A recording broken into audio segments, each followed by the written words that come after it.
पाकिस्तान की पहली खातून ढोल प्लेयर अरिश्मा मरियम से मिलने PIA सोसाइटी लाहौर में उनकी रिहाइश गाह पहुंचे। वालदा सनम खान ने इस्तकबाल किया। उनसे स्टूडियो में मुलाकात हुई। आम लोग तो पढ़ लिख कर प्रोफेशनल डॉक्टर या इंजीनियर बनते हैं, आप ढोली बन गई। कितना पढ़ी हैं आप? I have done A-levels from LGS और मुझे शुरू से ही इंस्ट्रूमेंट्स में बहुत ज़्यादा इंटरेस्ट था, तो आई सेलेक्ट ढोल और I want to be a musician शुरू से ही। तो अल्हम्दुलिल्लाह मेरा शौक़, मेरा पैशन है, मेरा एक तरह की मेरी हॉबी है, तो इसी को फिर मैंने परसू किया। ढोली आम तौर पर मर्द होते हैं, सिन्फ़े नाज़ुक के लिए ढोल का वज़न उठाना तो काफ़ी मुश्किल होता होगा। शुरू से ही I wanted to do something very different and I guess Pakistan में I am the only one who's playing ढोल। In fact, I'm the Pakistan's first female ढोल player।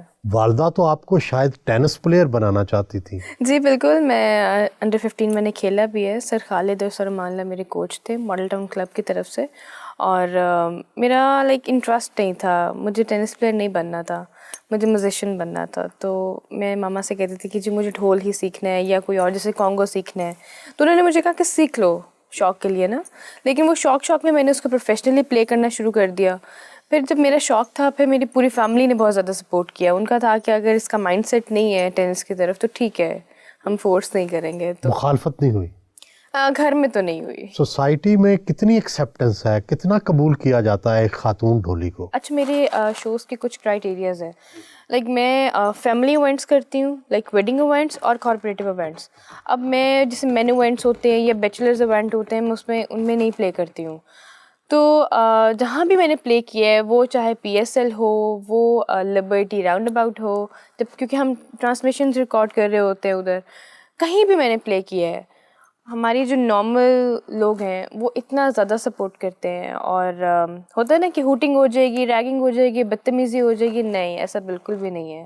हमारी पाकिस्तानी अवाम इस मामले में अच्छी है वो बहुत ज़्यादा सपोर्ट करते हैं। मौसीकी सिखाने के लिए तो एक उस्ताद की ज़रूरत होती है, क्या ढोल भी बाकायदा उस्तादों से सीखा? जी बिल्कुल, मेरा ढोल सीखने में मेरी बहुत बड़ी एक जर्नी रही है। हमारा थोड़ा सा इशू ये है कि जो हमारे खान साहब लोग होते हैं वो सिर्फ अपना फ़न अपने बच्चों में ट्रांसफ़र करते हैं। हम लोगों को सिखाते हुए वो थोड़ा सा कॉन्शियस हो जाते हैं कि अच्छा अब इनको भी सिखाना पड़ेगा। तो मेरे बहुत सारे सुना है उनकी अपनी ज़ुबान भी होती है, कोड वर्ड्स होते हैं। जी बिल्कुल होते हैं। आपको समझ आते थे कोड वर्ड्स? नहीं आते थे। ये अपने उस कोड वर्ड्स में बातें करते थे कि ये अपनी मदर की बहुत लाडली है, दिस। तो मैंने फिर तो जाना छोड़ दिया। अब बीइंग अ फीमेल स्टूडेंट, मैं एक मेल उस्ताद की टांगे क्यों दबाऊँ? ऐसे ही मैं क्लास देने गई तो सर मुझे कहते मेरी टांगे दबाना। आई वाज लाइक है नो वे। वो फिर आखिरी दिन था मेरा वहाँ पे, मैं फिर नहीं गई उनसे सीखने। I don't want to mention their name, their famous name, तो छोड़ें। खैर मैंने फिर 3-4 टीचर्स चेंज किए। फिर फाइनली एक रिक्शे के पीछे नंबर लिखा हुआ था सर इमरान का। तो इनको कॉल की, इनसे कहा कि आप आएँ, मुझे ना क्लासेस लेनी है ढोल की। तो वो घर पे आए। यंग हैं, खूबसूरत हैं, हमारा मुआशरा हुस्न से बड़ा मुतासर भी होता है। ये बताएं कि ढोल बजाते हुए लोग आपके ढोल से मुतासर होते हैं या हुस्न से? दोनों से कंप्लीट पैकेज हो गया ना, ढोल भी अब प्रो हो गया कंप्लीट पैकेज हो गया। क्योंकि अब देखें ना, हमारा जब एक म्यूजिशियन का कहते हैं कि यार अच्छा यार गिटारिस्ट है या कोई म्यूजिशियन है, तो वो एक दिमाग में वो आता है कि अच्छा वो एक ऊंची से हाइट के होंगे, बड़ी बड़ी मूछें होंगी, कर्ली बाल होंगे, तेल से लोडेड तो वो एक धोती कुर्ता पहना हुआ होगा और वो बड़ा एक वो देसी किस्म का ढोल प्लेयर होगा। लेकिन अब जब मेरी बारी आती है तो वो बिल्कुल एक माइंडसेट चेंज हो रक्स भी कर लेती हैं? नहीं, डांस नहीं आता। डांस नहीं आता? डांस नहीं कभी करती? डांस लोगों को करवाती हूँ and I love whenever I am playing ढोल लोग भंगड़ा करें। सोने की चूड़ियाँ और रंग बिरंगी अंगूठियाँ, क्या शौक है आपको इन चीज़ों का? मुझे शुरू से ही स्टोन्स का बहुत ज़्यादा शौक है। ये कौन कौन से स्टोन्स हैं? मैंने एमरल्ड पहने हुए हैं और सफ़ायर पहने हुए हैं विद डायमंड्स। तो ये मेरे स्टार के साथ भी जाते हैं और मुझे सूट भी करते हैं। मैं जब से मैं बड़ी हुई हूँ, तब से मैं जब से ज्वेलरी पहन रही हूँ, तब से मैं गोल्ड की ही ज्वेलरी पहन रही हूँ। तो ये बस मुझे शौक है ज्वेलरी पहनने का। आपके साथ पढ़ने वाली लड़कियाँ जब आपको नए रूप में, ढोली के रूप में देखती हैं तो आपसे मिलती जुलती हैं? अच्छा, स्कूल टाइम में I was very neglected child.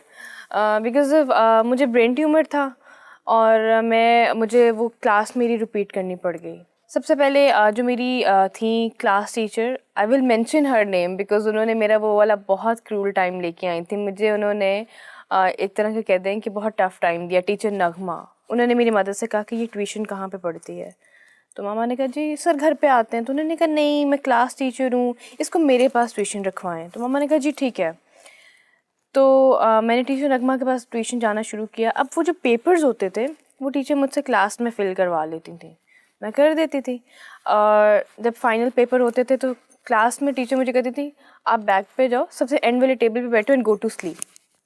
अब मतलब 1 क्लास के बच्चे को क्या पता होता है, तो मैं उसी तरह करती थी, मैंने जाके सो जाया करना।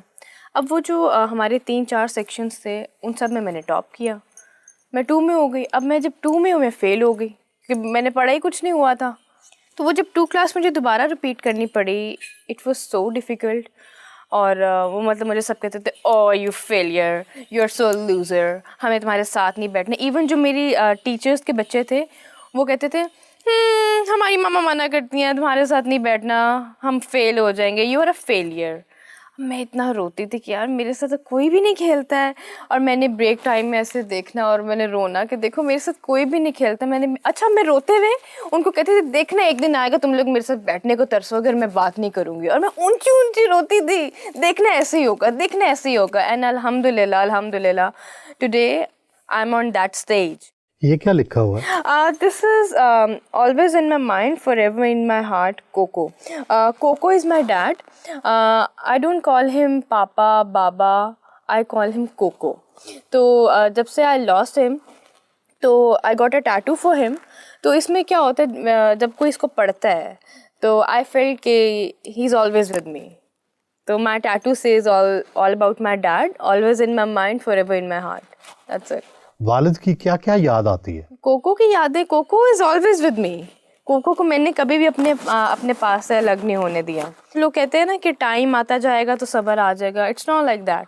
टाइम जैसे जैसे बढ़ता जाता है वैसे वैसे वो जो चीज़ है ना कि अच्छा कोको मुझे नज़र आ जाए, I want to hug him and I really miss him, तो वो टाइम चीज़ें जो है ना वो ख़त्म नहीं होती हैं। It been 2 years। उस वक्त आप प्रोफेशन में आ चुके थे? मैं ढोल प्ले करती थी। आपके कितने बहन भाई हैं? We are 3 sisters।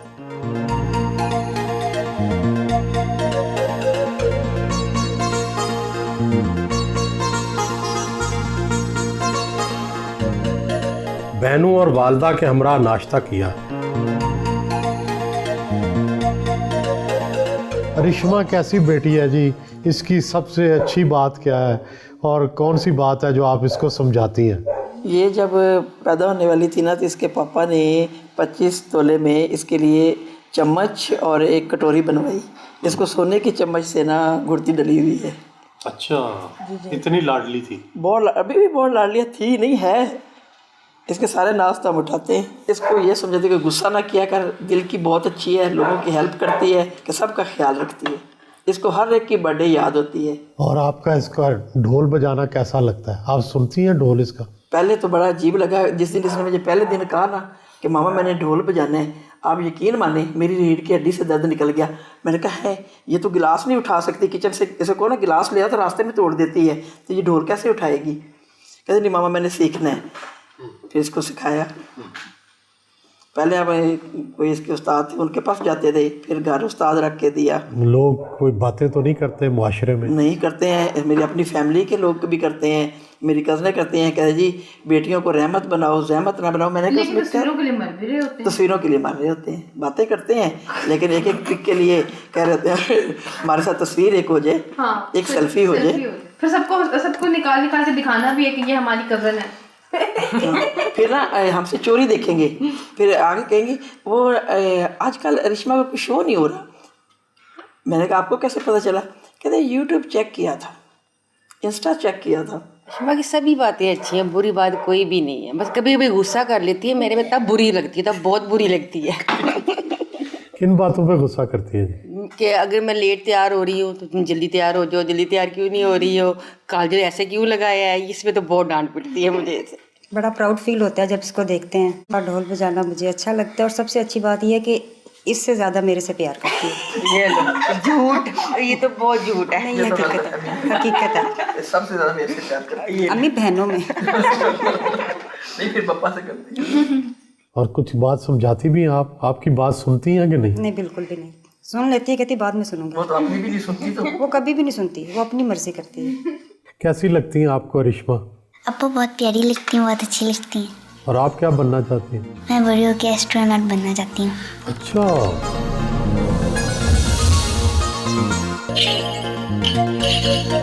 ढोल बैंड के मेंबर शेर अली मिलने आ गए। ये ट्यून तो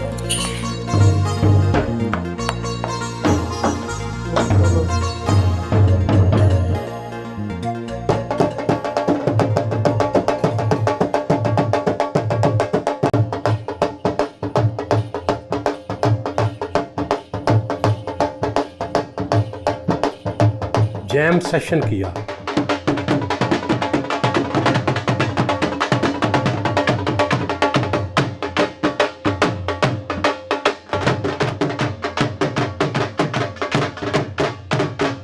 रिश्मा, ये ढोल का वजन कितना होता है और ये कहाँ से खरीदा जाता है? 15 kg इसका वेट है। और कहाँ से ये बनते हैं? टकसाली में बनते हैं ना, गुजरात में बनते हैं।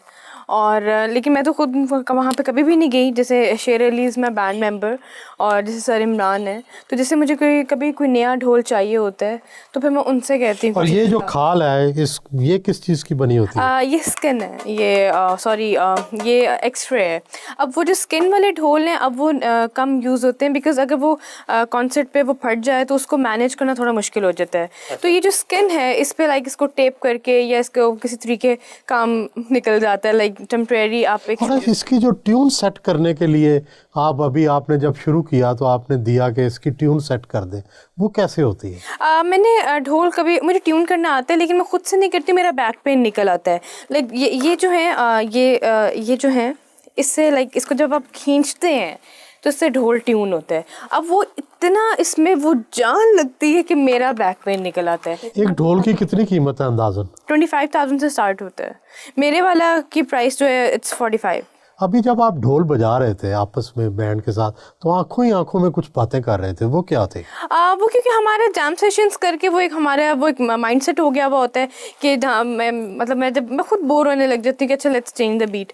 तो वो अपने बैंड को मैं लीड कर रही हूँ, तो फिर जब मैं कहती हूँ कि अच्छा अब हम धमाल प्ले करेंगे, अब हम नौबत प्ले करेंगे, अब हम भंगड़ा प्ले करेंगे, अब हम लूडी प्ले करेंगे, तो वो फिर जब मुझे चेंज करना होता है तो मैं फिर इशारा कर देती हूँ तो उनको समझ आ जाता है कि अच्छा मैं चेंज चाह रही हूँ बीट में। ढोल बजाना मुश्किल है, बड़ी मेहनत लगती है, तो हाथों में छाले पड़ जाते हैं? जी बिल्कुल, मेरे हाथों में छाले पड़ जाते हैं, मेरे शोल्डर में ब्लड क्लॉट्स बन जाते हैं। और इवन कभी जैसे सीज़न में हमारे पास बहुत ज़्यादा शोज़ होते हैं, तो वो क्या होता है बैक टू बैक परफॉर्म कर करके वो जो मेरी इसका वेट उठा के मेरी डिस्क भी हिल गई हुई है। ये जो मेरा बैंड मेंबर है ना, ये बहुत ज़्यादा वो होता है कि मैं 3 घंटे जैम सेशंस करूँ। तो मैं शेर अली को कहती हूँ शेर अली 1 घंटा काफ़ी होता है।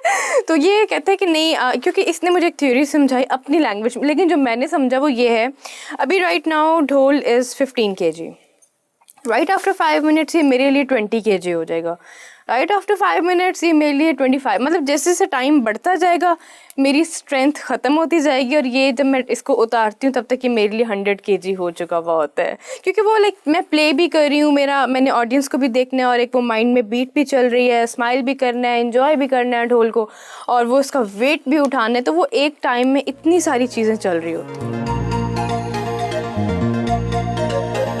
अपने कमरे में आई, मेकअप रूम अलग बना रखा है।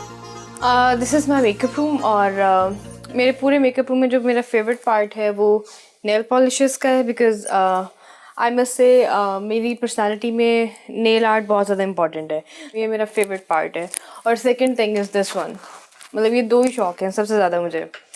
इसमें आपको 99% मेन परफ्यूम्स नज़र आएंगे, बिकॉज मैं मेन परफ्यूम्स लगाती हूँ। दिस इज़ माई डैड, या ही इज़ माई कोको। और मैं अपने डैड के परफ्यूम्स जो है मैं यूज़ करती थी, तो वो मुझे शुरू से ना आदत है। ये आपका ज़ाती मेकअप रूम्स कम और मेकअप की दुकान ज़्यादा लगती है। सब ऐसे ही कहते हैं। सुना है आपके पास लाखों के जो परफ्यूम हैं वो भी हैं। जी कितने कितने महंगे? प्राइस कोट करें? हाँ बताएं। अच्छा, इसमें है का एक्सपेंसिव परफ्यूम्स हैं। फिर भी कितने कितने? 70,000, 80,000, 1 लाख। तो ये आप खुद ही इस्तेमाल करती हैं या तोहफे में भी किसी को देती मैं हैं? गिफ्ट्स या भी तोहफे देती हूँ। लेती हैं? नहीं, गिफ्ट्स भी देती हूँ। गिफ्ट्स मैंने बहुत ज़्यादा मैं गिफ्ट्स देती हूँ। मुझे हर एक का बर्थडे याद रहता है। हाँ। और ये मुझे लेती भी हैं गिफ्ट्स के नहीं? अच्छा, मुझे तो गिफ्ट्स वैसे कम ही मिलते हैं। मुझे मेरे घर वालों से गिफ्ट्स मिलते हैं। मेरी फ्रेंड्स इतनी अच्छी नहीं है जो मुझे ज़्यादा सारे गिफ्ट्स देंगी। उनको अपनी दफ़ा पता होता है कि यार रिश्मा आ रही है तो वो हमारे लिए कपड़े लेके आए, हमारे लिए जूते लेके आए। आपको कोई ख़ास किस्म के टोन्स नेल पॉलिश में पसंद है? जी बिल्कुल, मुझे फ्रेश कलर जो ब्राइट कलर्स हैं ना मुझे बहुत ज़्यादा पसंद है। लाइक अभी स्प्रिंग है तो स्प्रिंग बड़ा मतलब कलरफुल होता है, तो इसलिए मुझे येलो बहुत पसंद है, मुझे शॉकिंग पिंक बहुत पसंद है, ब्लू बहुत पसंद है, रेड बहुत ज़्यादा पसंद है, black is my happy colour. और कितने पैसे खर्च कर देती हैं मेकअप पर? अच्छा, मेकअप इतने ज़्यादा पैसे नहीं खर्च होते मेकअप पे, खाने पीने पे ज़्यादा खर्च होते हैं। मेकअप इतना नहीं, एक्सपेंसिव इतने नहीं। इतने महंगे परफ्यूम्स और इतने इतने महंगे। तो ये देखें, यही तो ज़िंदगी का एसेट होता है जो आपने खा लिया पी लिया और मतलब यूज़ कर लिया, लगा परफ्यूम्स अच्छे लगा लिए। ये मेरा रूम है और लाइक मेरा मेकअप रूम और मेरा रूम जो है वो अटैच्ड है, और मैं इस रूम का हर 6 महीने बाद कुछ ना कुछ चेंज करती रहती हूँ। कभी आपके walk शख्सियत में चीज़ों को तब्दील करने का शौक है? थोड़ा सा बोर हो जाती हूँ। दोस्त भी तब्दील करती हैं?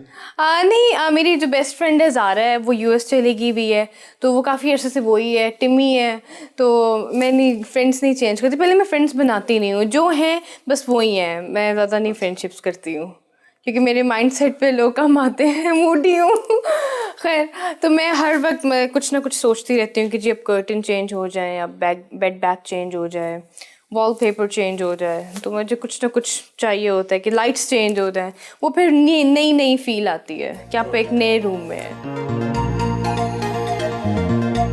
ये सारी रेडीमेड कलेक्शन है? हाँ जी, मैं पहनती वेस्टर्न हूँ। पाकिस्तानी कपड़े, देसी कपड़े नहीं पहनते? पहनती हूँ लेकिन इतने ज़्यादा नहीं। अच्छा। Black is my happy colour, तो इसमें आपको ब्लैक ज़्यादा दिखेगा। ज़्यादातर मैं घर में ट्राउज़र शर्ट में ही होती हूँ और शोज़ पे मैं जीन्स शर्ट हो गया।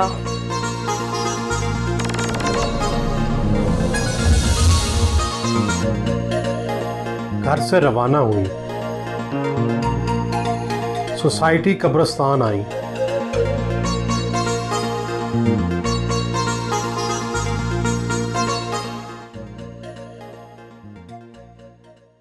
वालिद मोहम्मद असलम की कब्र पर फातिहा पड़ी।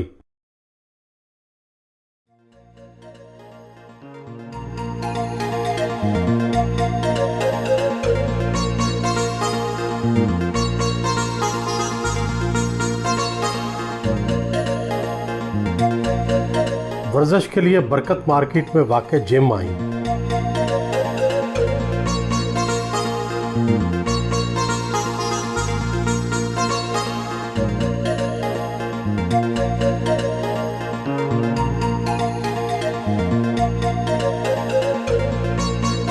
ट्रेनर ने एक्सरसाइज करवाई।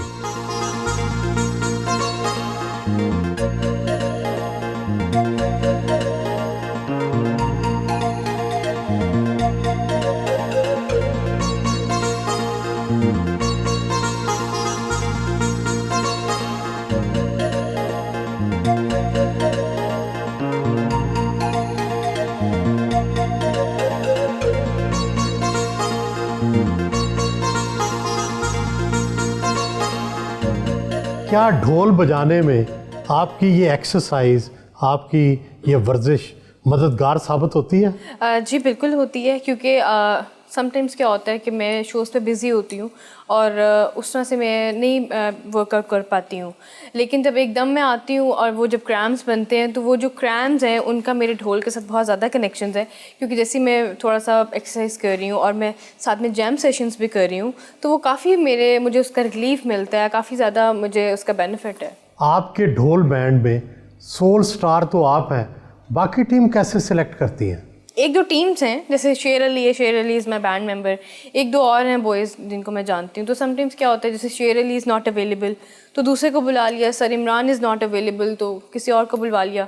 तो इस तरह शोज़ पे इंट्रैक्शन हो गया। तो मेरा जो मैनेजर है वो जाके फिर नंबर ले आता है, अगर मुझे पसंद आया कि हाँ ये मेरे साथ कोलैबोरेट कर सकता है, फिर मैं घर पे जैम सेशंस रखती हूँ। तो फिर उस तरह से फिर मैं फाइनल कर लेती हूँ कि he is my band member. निजी शादियों के इवेंट्स में आपको ज़्यादा बुलाया जाता है या प्राइवेट फंक्शंस के अंदर? प्राइवेट में हमारे पास यहाँ पे इतनी वो है नहीं, जैसे कॉर्पोरेटिव इवेंट्स हो गए, यहाँ पे थोड़ा जो है ट्रेंड कम है प्राइवेट इवेंट्स का। ज़्यादा मैं करती ही वेडिंग्स हूँ। मेहंदी के इवेंट के कितने पैसे ले लेती हैं? एक आईफोन आ जाता है। तो 3 लाख का। बस इतना ही।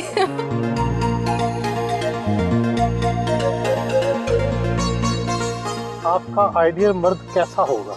आई मस्ट से, अगर मैं किसी लड़के को देखती हूँ तो ऑफ कोर्स मुझे किसी के पैसे तो अट्रैक्ट नहीं करते हैं, लेकिन personality, the way he talk, the way he present himself, I mean आपका बात करने का तरीका अच्छा होना चाहिए। मतलब अब ये कुछ लोग होते हैं, क्या कर रहे थे, कैसे बातें कर रही, this thing just turn me of.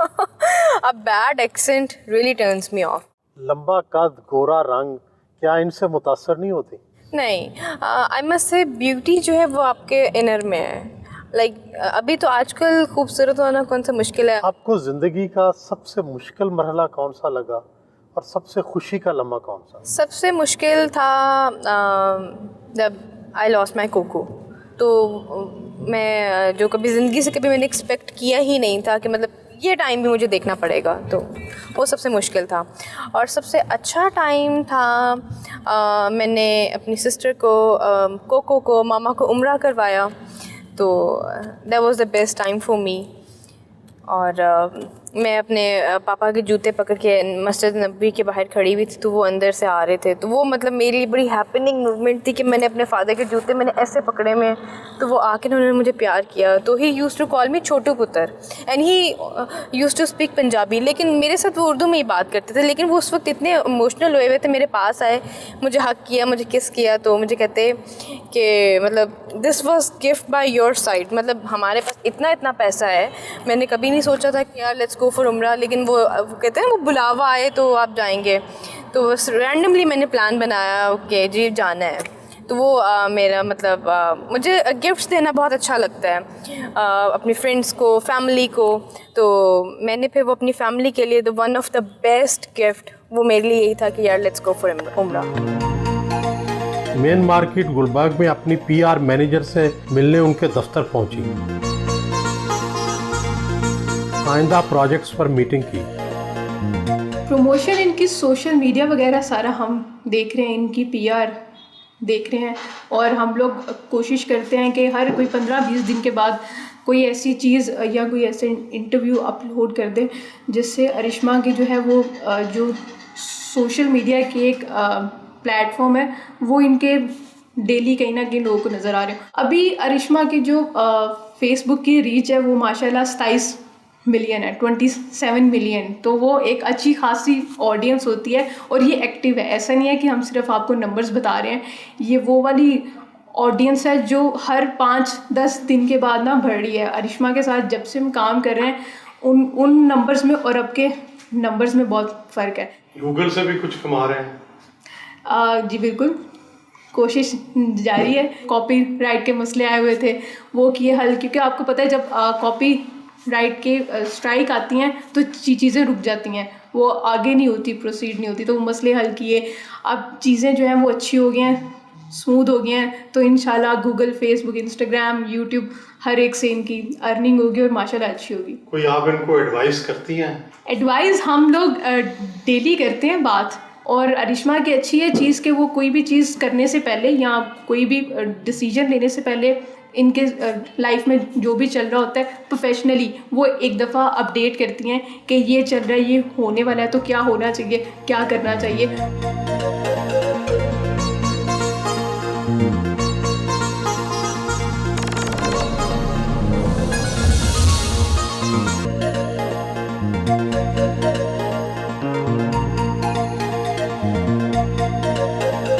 रास्ते में रुककर फ्रेश जूस पिया, आप इतनी प्यारी हैं कि आपको कई लोगों ने अपनी बेटी बनाया हुआ है। आसिफ अली पोता और कौन कौन इस लिस्ट में शामिल है? आरिफ रहार साहब, वो बहुत ज़्यादा प्यार करते हैं, मैं उनके बिल्कुल बच्चों की तरह हूँ। और शानी भाई हैं, उनके बच्चों की मैं तरह हूँ। अंकल राना जावेद हैं, अंकल राना जावेद रज़ा हैं, और अंकल मनान हैं। मतलब इनके मैं बिल्कुल फैमिली मेम्बर्स की तरह हूँ, इनके मैं बच्चों की तरह हूँ, बेटियों की तरह हूँ। शोबिस से वाबस्ता हैं, परफॉर्म भी करती हैं, लोग ऑफर्स भी करते होंगे, पटाने की कोशिश भी करते होंगे। Offers like for friendship? Yes. हाँ, लोगों की कोशिश होती है कि हम किसी तरीके बात कर लें, किसी तरीके मतलब कनेक्शन बन जाए। आई डोंट मेक फ्रेंड्स, जो हैं they are enough for me. ये नए नए लोग, नई नई फ्रेंडशिप, नए नए एक्सपीरियंसेस का मुझे बिल्कुल शौक नहीं है। फिर भी लोग ट्राई मारते होंगे, कोई ना कोई करीब पहुंच भी जाता होगा, कभी कोई ना कोई सीरियस ऑफर भी करता होगा। मैं बहुत गुस्से वाली हूँ। मैं ऐसा हो ही नहीं सकता कि मतलब मुझे कोई अट्रैक्ट कर जाए। बहुत कम होता है कि मतलब मुझे कोई दिखने में अच्छा लग जाए, लेकिन ऐसा नहीं होता कि वो मुझे दिखने में अच्छा लग रहा है तो मैं उससे बात करूँ। नो वे। शादी तो आपने करनी है ना, शादी किससे करेंगे? शादी मैं नाना बू और मामा की पसंद से करूँगी, वो डिसीजन उनका है, उनको जैसा भी लड़का पसंद हो। अच्छा, शादी के लिए जो मेरा रिक्वायरमेंट है, मुझे अमीर लड़का नहीं चाहिए, मुझे रिजनेबल लड़का चाहिए, लेकिन रिस्पेक्ट करने वाला होना चाहिए।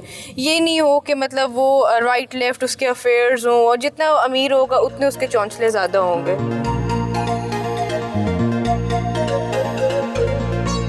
वाटा टाउन में नेल बार आए,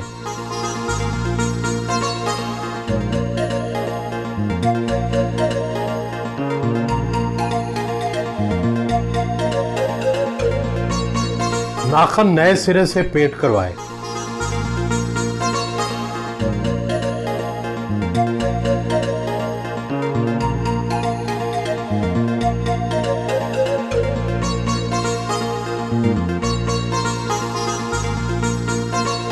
अपनी दोस्त डिजाइनर टिमिस के घर आई।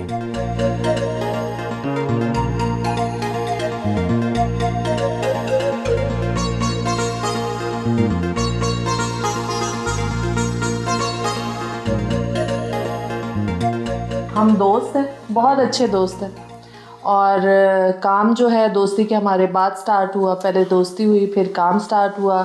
इसके बारे में मैं ये लाजमी कहूँगी कि ये इंसान बहुत अच्छी है, बहुत प्यार करने वाली, बहुत केयरिंग, सबका बहुत ख्याल रखने वाली, अपनी फैमिली का ख्याल रखने वाली, फ्रेंड्स का ख्याल रखने वाली, हर एक को उसकी वैल्यूज़ देना, उसको मोहब्बत देना, मतलब इसमें बहुत बड़ी बात है। ये कलर्स कौन से इसको अच्छे लगते हैं? ड्रेस डिज़ाइन में आप इसको कौन से ड्रेस देती हैं? मोस्टली ये जो वेस्टर्न में ही जाती है हमेशा से, तो लुक्स इसको वेस्टर्न में ही ज़्यादा अच्छी लगती है। वरना मैं तो अभी इससे प्लान कर रही थी कि हम लोग कोई ब्राइड शूट या कुछ इस तरह से करते हैं ना। और कलर्स तो हर कलर इस पे सूट करता है। कम्प्लेक्शन इसका ऐसा है कि कोई भी कलर पहना दो ये अच्छी लगती है। कपड़ों की नई कलेक्शन देखी,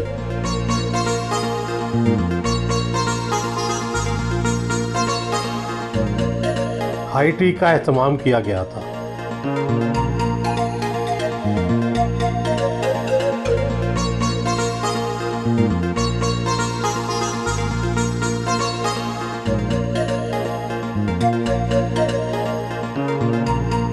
घर वापस पहुंची,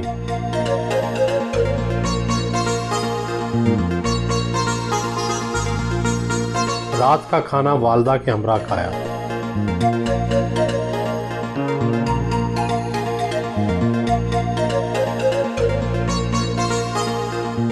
ढोल इस खित्ते का कदीम तरीन म्यूजिक आर्गन है, जबकि आप मॉडर्न तरीन ए लेवल पड़ी हुई हैं। कदीम और जदीद का ये इम्तजाज क्या लोगों को पसंद आ रहा है? आप ये देखें, हम नोकिया से आईफोन पे कन्वर्ट हो गए हैं ना। वो पुराना मोबाइल था, अब आईफोन नया मोबाइल है, तो ढोल भी वो वाला पुराना था, ये वाला नया है। बिल्कुल जी, लोगों को बहुत ज़्यादा पसंद आ रहा है। मैंने कहीं भी परफॉर्म किया है, लोग उसको बहुत ज़्यादा एंजॉय करते हैं, बहुत ज़्यादा अप्रिशिएट करते हैं। आपने किसी न्यू म्यूजिक इंस्ट्रूमेंट पे क्यों ट्राई नहीं की? मुझे शायद वो कोई और इंस्ट्रूमेंट जो है अट्रैक्ट नहीं किया, या मेरा माइंडसेट नहीं हुआ। लेकिन नाउअडेज मुझे ड्रम्स का बहुत ज़्यादा शौक हुआ है कि लाइक मुझे सीखना चाहिए, जस्ट फॉर माई सेल्फ, मुझे प्ले करना आना चाहिए। क्योंकि जब हम जैम सेशन करने बैठते हैं, जब सारे इंस्ट्रूमेंट्स आपके इर्द गिर्द होते हैं और जब वो लाइव प्ले हो रहे होते हैं, तो एकदम मुझे वो होता है कि यार मुझे ये वाला भी इंस्ट्रूमेंट आना चाहिए, जस्ट फॉर माई सेल्फ, ये वाला भी आना चाहिए, तो मैंने कॉन्गो भी सीखा, गिटार भी सीखा। आप खुद राग और साज से शगफ रखती हैं, आपको कौन सा गुलकार और मौसीकार अच्छा लगता है? आतिफ असलम बहुत पसंद है, अली ज़फ़र बहुत पसंद है, बहुत अच्छा गाते हैं। इसके अलावा मिस नादिया हसन बहुत अच्छी लगती हैं मुझे। बाकी मुझे पिटबुल बहुत पसंद है, जेनिफर बहुत पसंद है। आपके लंबे काले बालों में एक एक सुनहरी लट नज़र आ रही है, ये क्या है? ये 3D हेयर है, जैसे ये ब्लिंग ब्लिंग कर रही है ये जैसे लाइट्स पड़ती हैं तो ये रिफ्लेक्ट करती है, तो ये मतलब नहीं, क्या कोई चीज़ लगी हुई है बालों जी, में? ये मैंने बालों में फिक्स किया हुआ है।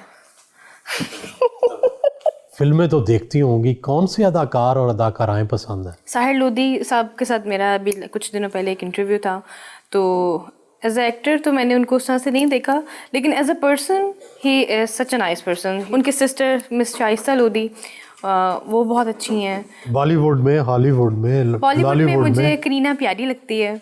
मेल में कोई ख़ास दिलचस्पी कोई नहीं है? खास वो नहीं है। सलमान खान सबको वो पसंद है, सलमान खान, शाहरुख खान, और विन डीज़ल मुझे बहुत पसंद है, उसके लुक्स मुझे बहुत पसंद है। शादी का कब तक इरादा है? शादी अभी दूर है, अभी आई टर्न 25, तो when I am gonna be 30 तब देखेंगे शादी। ढोल सूफी म्यूज़िक का भी हिस्सा है, मज़ारों पर, दरबारों पर ढोल बहुत बजाया जाता है। आप भी कभी किसी मज़ार पर, दरबार पर ढोल बजाया आपने? हमारी औकाफ जो है वो परमिशन नहीं देती। मैं एक दफ़ा एक दरबार पे गई थी, तो वो जो हमारी औकाफ है वो परमिशन नहीं देती। वो क्या कहते हैं? वो नहीं अलाउ करते हैं, और वैसे भी वो फीमेल्स को नहीं अलाउ करते? फीमेल ढोल नहीं अलाउ करते कि फ़ीमेल ढोल प्ले करें दरबार पे ना। अच्छा, तो उनका एक अपना कोई माइंड सेट होगा। वैसे भी ढोल खुद एक सूफी इंस्ट्रूमेंट है।